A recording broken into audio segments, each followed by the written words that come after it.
Good morning, good afternoon, good evening.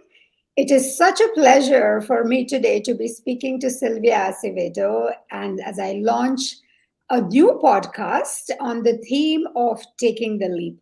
Taking the leap is going to be the theme for the Thrive Annual Awards this year.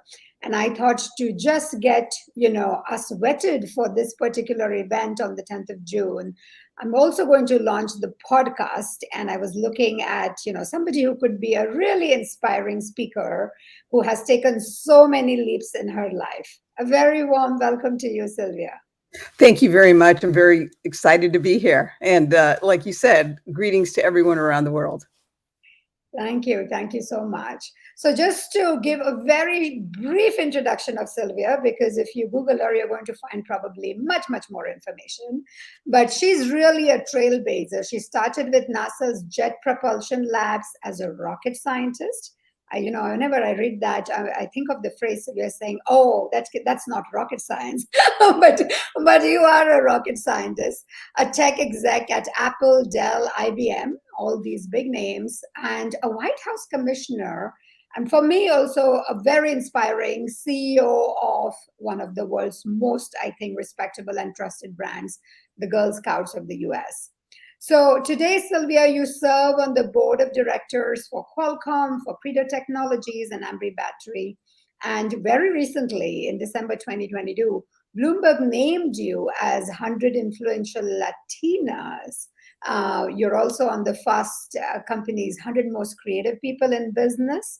And in styles number 7, that's my favorite one, of Badass 50, women who are changing the world. That's a really, really accomplished list, Sylvia. And I would love for you to walk us a little bit through, maybe, and again, it's going to be in a exact summary format, a little bit about your life/career trajectory. Oh, thanks. Really appreciate that.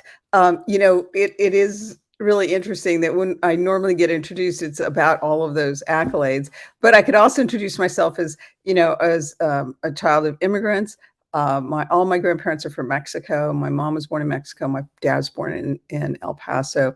I grew up in New Mexico, in southern New Mexico, in what was at the time a very small desert town. And my family struggled with money. And at first, I grew up in a Spanish-speaking monolingual household. So, when you think of that, and somebody whose family struggled with money, had, some, real big challenges in their life, you don't think of a young girl growing up in a Spanish-speaking household and, struggling with poverty to have all of these outcomes. And I'm really grateful that there were really great institutions and people in my life that really made a big difference. And, I'm definitely a child of loving public libraries and loving to learn how to read. And I had great teachers who did that. And then I was part of Girl Scouts, and the leaders there really were transformational in my life, helping me to understand how do you create opportunity. Because when you're raised in poverty or near poverty, you don't know how to create opportunity. And really importantly, persistence and resilience, never walking away from a cookie sale until you hear no 3 times. So that taught me really how do you get to a yes? How do you find common ground? And those were really invaluable skills.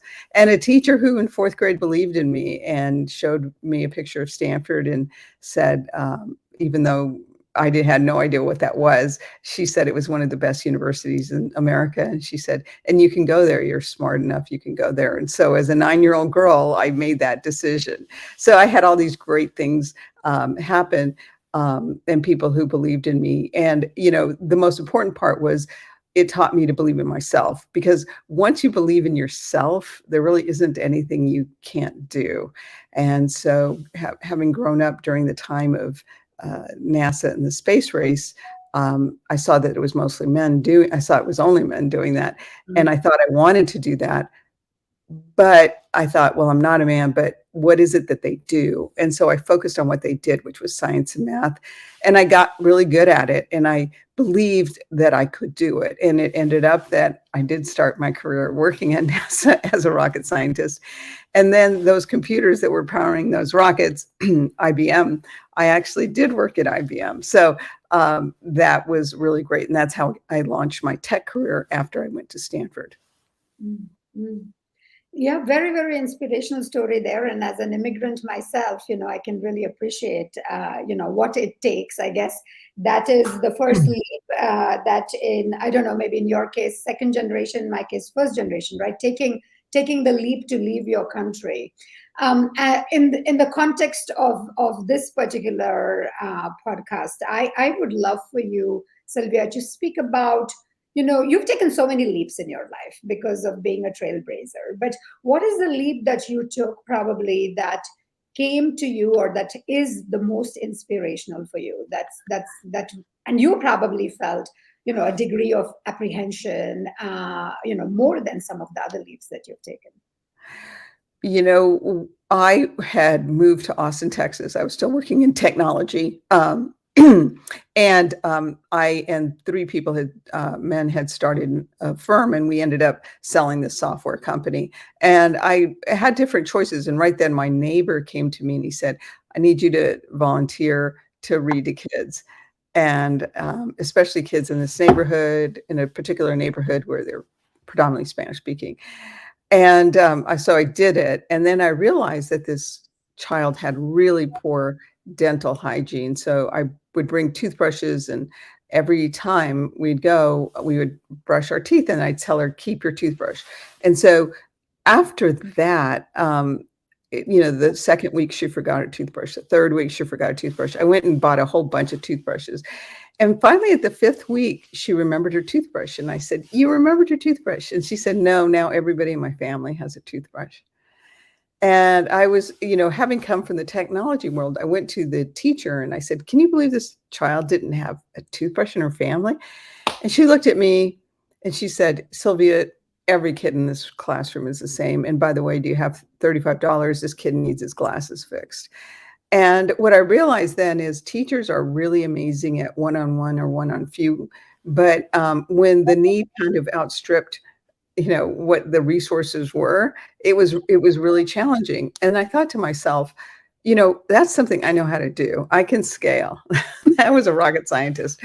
And so I went and I learned about the demographics and how quickly they were changing, especially in the state of Texas where I was living at the time.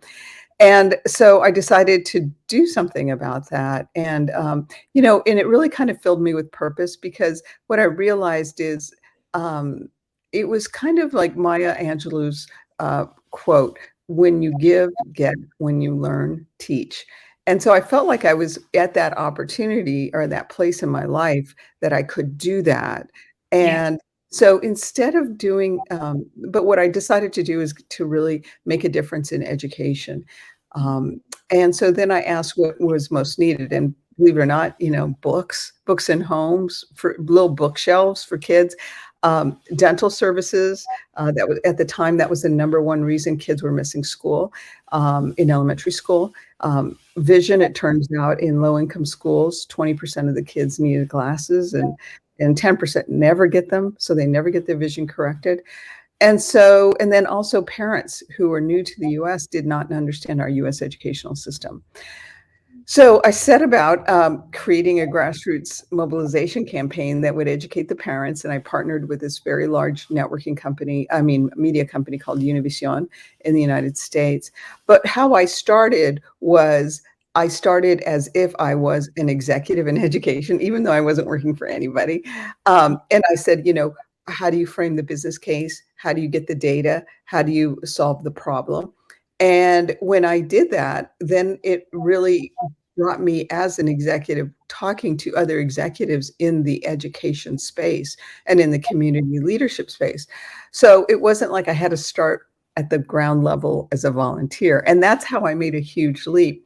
And as a result of that, We were able to do these amazing campaigns. They went across the United States. Our largest one was actually in Los Angeles with over 50,000 people. We gave out 60,000 books that day. It was amazing. The largest single book day giveaway. That's pretty amazing.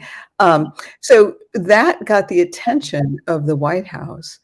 And President Obama asked me to join the White House Commission on Educational Excellence for Hispanics. And particularly, I wanted to focus on early childhood because that had made such a difference in my life, learning how to read at an early age. And so I began working there. And again, I took the same kind of mantra, kind of boiled down what is the thing that is the most impactful. And in that case, it was in early childhood is getting kids to learn English quicker.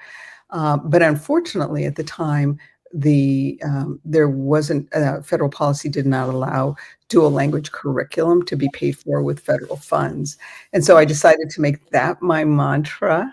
And I just focused on that issue and built a business case once again, getting the data, getting the partners. I got the Department of the military department, because the military really wanted to have folks that spoke various languages natively, as well as English. Health and Human Services wanted folks to speak English quicker, and the best way was to do it with dual language. And so we were able to change federal policy. And I wrote a book called Path to the Stars. And in that book, there's a picture of President Obama and I. And he had asked me to come to the White House, and I got a picture with him, and he said, "Thank you. You actually did lead federal policy change." But after that, then I became, I had been on the board of the Girl Scouts, which had been impactful in my life. And the previous CEO had left. And so they asked me to step in as interim. And so 4 years later, I had really had a transformational impact on the organization. What a fascinating and inspiring story, and of that path that you've taken. I mean, you've mentioned so many things that resonate so deeply, not just with me, but also I think thrive as a community, because that's what we are trying to do a lot with mentoring. This whole idea of self-belief, believing in possibilities, even if your immediate surrounding may not be giving you the sort of impulses that you're looking for. And I think that's where real stories of real women like you, because of course it's very easy to feel inundated when we just hear about all the accolades, right? When I'm very curious in the steps of the journey, and I love what you said, how you actually mobilize, how you played to your strengths. The strengths was, how do you scale? How do you function like an executive, even if you might be a startup founder or one of the startup founders? And how do you actually create impact by focusing on something? Because there's so many issues, right? And attention can easily get dissipated. So how do you identify what is that one issue that you want to work on, that you want to dedicate on, that makes the biggest difference? And then how do you get visibility? Because I mean, all those, I think, even becoming the CEO of such a large nonprofit organization, coming from the corporate sector, that is also such a huge, because like you said, when you change sectors so dramatically, it's the obvious thing you would do is start maybe somewhere mid-level, right? But you jump straight from a senior role to the next role, which of course comes, I know, being in the C-suite comes with its own set of challenges. So I'm just curious to know, what made that last jump for you necessary, almost, because you had so many other, I imagine, and you still have so many other opportunities to make an impact, right? What was that thing about this particular nonprofit organization that attracted you the most? The Girl Scouts had such a big impact in my life, and I didn't realize it until the mid-aughts when a researcher from Stanford called me, and they said, you're one of the first Hispanics, male or female, to have ever gotten a graduate engineering degree from Stanford. And, at the graduate level of engineering, it is very tough to get in. I mean, people from all over the world are very competitive because it's literally the gateway to Silicon Valley. And so they said, at the time we weren't even really recruiting from your area. So how was it that you knew? How was it that you were prepared? How was it that you then persevered and had a great career and all that? And through the interview process, I realized that I'd first really gotten interested in science from building a rocket to earn my science badge in Girl Scouts. And then my troop leader had taught me how to create opportunity and how to, be persistent and figure out how do you find common ground? How do you get around the nose? And so, I realized at that time how transformational that organization had been. And so when I was asked to step in as the interim, I thought, well, I will do this as an interim. I had moved back to California at the time. The offices were in New York, and I said, I'll just do that. But one of the tenets of Girl Scouts is always leave a campground better than you found it. So I immediately set about going to work, and I really wanted to really improve the programs for girls, which was the different programming.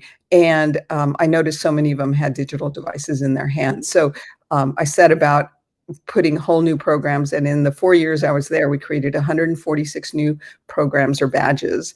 And 126 of them were in STEM, science, technology, engineering, and math. And it's not that I wanted every girl to become an engineer, but clearly wanted to improve the number of women getting in engineering. But the other thing is the world is being recreated line by line, code by code. And if you don't know anything about technology, you're not going to be part of creating the world. And so I wanted to give them the skills so that they could be part of how this world is being designed and created. I used to say that, I wanted someone to be, my vision was it would be a woman in a meeting and somebody would say, no, we cannot make that product more safe. It's too difficult. And she'd say, I reprogrammed a robot when I was in middle school in Girl Scouts. It's no big deal. I want them to have that kind of confidence that they know what they're talking about. They're familiar with the concepts and that they can make a big change. And I'll tell you, it worked. My last full year, which was 2019, over 1 million STEM badges were earned, and over 180,000 of them were in cybersecurity. And I'm also incredibly proud of the fact that they were earned in urban communities, yes, but also suburban communities, but also rural communities. So the reach was vast. And so girls got opportunities they normally would never have gotten had they not been in Girl Scouts. And that's exactly what happened in my life. So I was very, very happy to be able to kind of come full circle and be able to contribute to the organization. Thanks for sharing that. And I really feel that is, what happens in those early formative years that has such a long tail, doesn't it? I mean, even today, when I encounter various women who on the outward might even seem successful, but internally struggle with imposter syndrome, struggle with confidence issues, struggle with all of these challenges.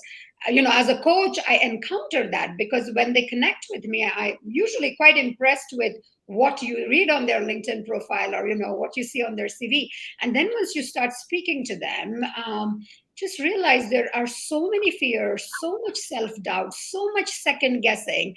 It's quite incredible because I think there's so much noise in the system around what should be done. And I feel as if a lot of these women, especially the women who have not had that kind of, I find it, confidence building educative experiences, because sometimes those are the ones, especially when you're younger, that you're holding on to something.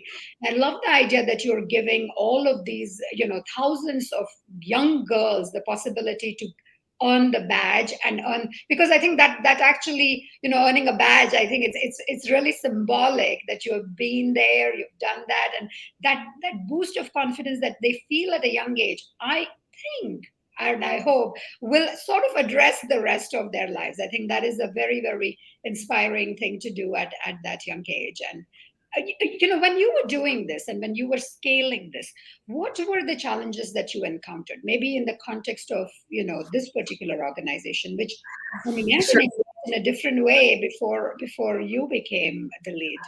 Yes, it's an over 100-year-old organization, and so and as you can imagine, volunteer driven. a lot of women were not comfortable with going through STEM. And so I had to reframe the message, which was when the founder, her name is Juliet Gordon Low, started the Girl Scouts, it was when America was going, or the world was going from the agrarian age to the industrial age. And she didn't want the girls to be left behind.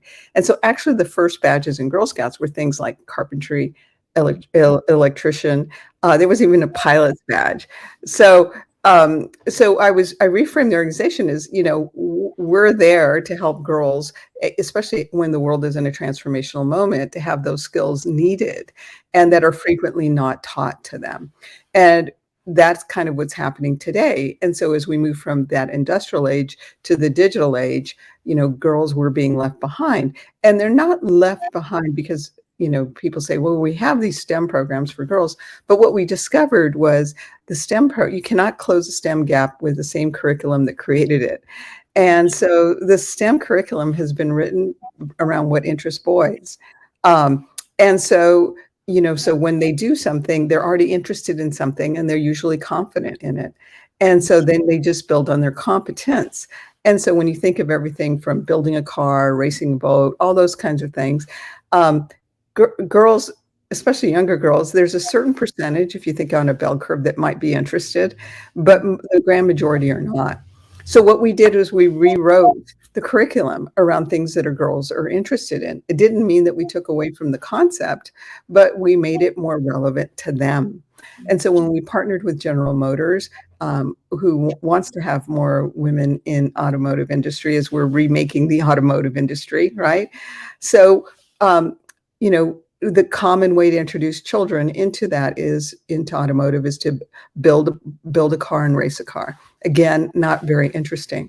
But what we discovered with young girls, especially, to get them interested, remember, first thing is you have to get them interested, because if they're not interested, that's it. So what we would do is it'd say, there is an injured animal on the side of the road. You have to figure out a way to transport that injured animal safely so that it can get care.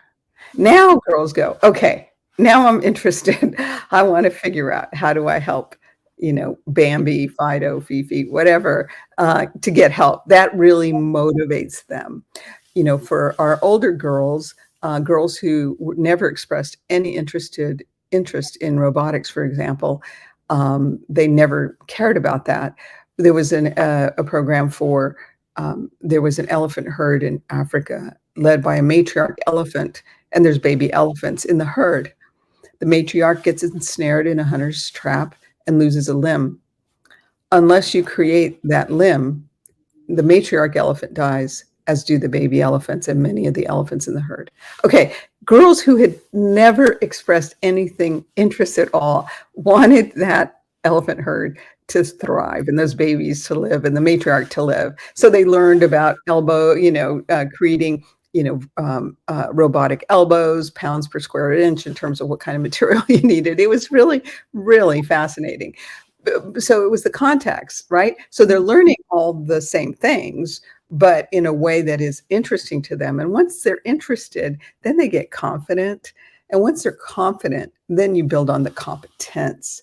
And so that was a really important aspect. So we ended up having to raise a lot of money to rewrite those curriculums. But once we did, we had amazing results. That is fascinating. And what you mentioned with interest is so true. So I have two boys, actually. They are 10 and 15. And they have been, especially my oldest son, is like a Lego nerd, right? He's been building all these complex Lego models. And I'm always fascinated by what he does, but it never interested me. And recently, somebody presented me that you can build a bunch of flowers, or you can actually build using Lego an entire Van Gogh, 3D version of that. Suddenly I'm interested, so something that I've witnessed with my son for more than 10 years, never got interested. And now that it's a reframe, it's the same skills that are needed to build that 3D Van Gogh, but that interests me, whereas building a car never interested me, right? So it's quite fascinating that you picked up on that, and then because you're so right. Till somebody has that intrinsic motivation, maybe some of them will do it because it's supposed to be done. There's a lot of, I think there's so much messaging at the moment around STEM being so important and women being left behind, etc. So some will do it because it's much more a logical association that they make. But most children, especially young children, don't do that, right? They really need to be interested, and that's that's storytelling, I think, at its best, right? Reframing it, giving the same skills. That's quite fascinating. Yes, and the other thing, when especially if you're looking to do a pivot and pivot successfully at a higher level, is reframing your skills in a way that provides value to the organization that you're looking at. And so I think a lot of times when women don't necessarily think of that, they think, well, I'm not in that sector. I guess I can only volunteer at like an entry level. It's like, no, step back. Imagine if you were being hired to be the COO, the CFO, head of development, or even the CEO. What skills? How would you solve the challenges, or how would you lead the organization? And I think when you think of it, you think, oh, okay, that's a different way of reframing it, about how you can contribute, how you can participate, how you can lead. But the first person, I always tell people, it's just like when I was a Girl Scout, the first person you have to convince is yourself. Because once you can convince yourself, then really, it's you're unstoppable. Yeah. So true. So tell me one thing, Sylvia, when you actually moved from the for-profit to the non-profit sector, right? And let's assume that some skills are transferable, but the context is quite different. Fundraising becomes something that is primary for it to scale all those ideas. So when you're moving from something that something where you are a subject matter expert and have made all those leads to be at very senior executive levels, and then you move to probably something that is unknown, right? And maybe there are plenty of women watching this who might be making much smaller leaps. But how do you actually take that leap from that known, feeling comfortable, feeling like an expert, to really going towards the unknown? What are the skills? What's the mindset? What is the support network? How do you do this? So we all have our different things that makes us feel comfortable. So whatever that process is. So for me, I like to ground myself in data, but that's, remember, I was a rocket scientist, right? So I like getting familiar by doing that kind of research. I know that's not as comfortable for other folks. Other folks, they may talk to lots of people. I had also been volunteering for a while. So I had been on nonprofit boards. So I was familiar with, how those organizations worked from a board level, and also from a volunteer perspective. So I was familiar with that. So I think that, making sure that whatever your process is of how you get information, some people like to classify, coordinate, put things into buckets, whatever that is.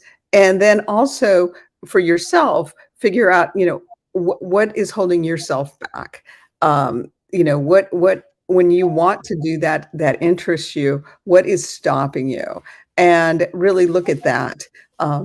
Because honestly, I remember the first time I did an entrepreneurship work. I was, a gig. I had left corporate America, and I was wanting to do something, and I wanted kind of all the security of my corporate job. I wanted all the benefits, I wanted all the pay. And I realized that would be like trying to swim across a pool, holding on to one side of the pool. You can't. You have to let go, right, at some point. But that doesn't mean you don't train and prepare yourself. So, to get to the other side of the pool. So I realized, though, at some point, you are going to have to literally, as you say, take the leap. But to make that, leap really successful is to ground yourself in what makes you feel comfortable. Because once you're obviously interested in the role, and once you feel comfortable, you feel a lot more confident. And then once you've got that confidence going, then you build on your competence as well.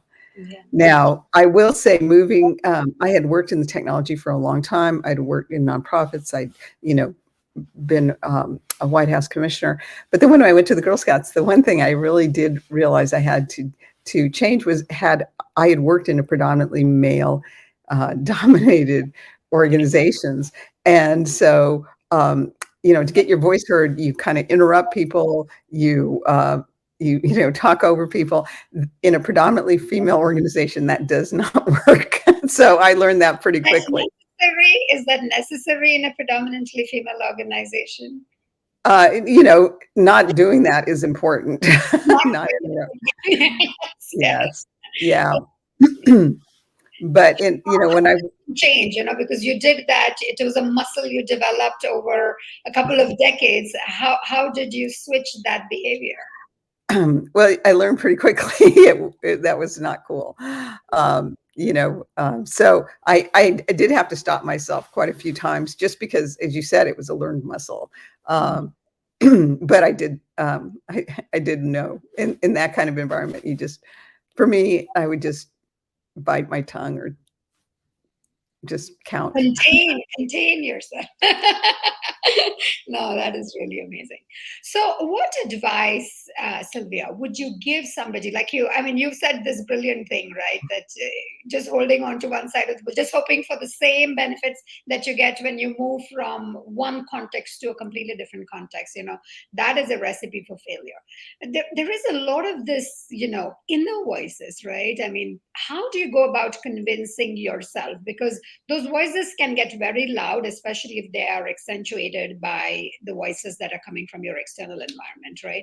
So maybe you're interested, but that whole idea gets drowned because of all those voices, including your own inner critic, right? What would be your advice for somebody who's on that precipice of taking a leap but is just not able to? You know, I think it's really important that you really touch base with yourself. Is this really something that you're really interested in? Because I know for myself that once I started doing that, I, m- in a way, my career kind of even exploded beyond what it had been in technology when I moved into something. When, like I said, with like Maya Angelou said, when you give, get, when you learn, teach, that it really tapped into another part of myself that I had not been able to tap into when I was working in technology. And so that kind of brought a whole another part of myself into my work. And that actually really paid off because, I had much greater impact and I felt more, personally satisfied by it as well. And I wasn't in it for the money, and there were many years where I didn't really make much money at all from in doing that work, but it really did pay off, and it was very, psychically as well as spiritually, impactful, because you could see how you're just changing lives dramatically. And so, I think when your women are looking at what they're looking at, not to look at it as, you're gonna take a vow of poverty, but especially if you're working in a certain industry, how do you transfer those skills in a way that is meaningful to you, um, and meaningful to others, and to do that at a level that is commensurate with your talents and potential. Um, and so, I did that. I mean, I really did believe that if I focused, I would be able to change this federal policy. I have so many people that say that was insane, but I believed, right? And we did it. And so, having that focus and then that belief. I know going in my career, early career as an engineer, and then working as a tech exec, I did not fit the profile of what people were looking at when they said, "Oh, I'm looking for a tech exec." And I wasn't it, but I believed that I was it, and I prepared myself with the right skills that were necessary for that role. And so I think a lot of women have those skills that are necessary for those roles, but they just don't think about projecting themselves into it. And I think that's an important internal exercise or an exercise you do with your mentor that you can show, I really believe that I'm in that role. What skills are necessary? I've got those skills. So how do I then work on the confidence and belief in myself that I can do that? Because once you believe it, everyone, that exudes from you. Mm. Thank you so much, Sylvia. This has been very, very inspirational. You really are a role model of taking the leap. And I'm just wondering, what are the different ways in which, you and Thrive and me can collaborate? I mean, all those ideas are going going through my mind. But thank you so much for your time today and for sharing, all these, valuable bits of your journey and the wisdom that comes with experience and maturity. Thank you very much. Thank you very much for what you're doing as well. Thank you.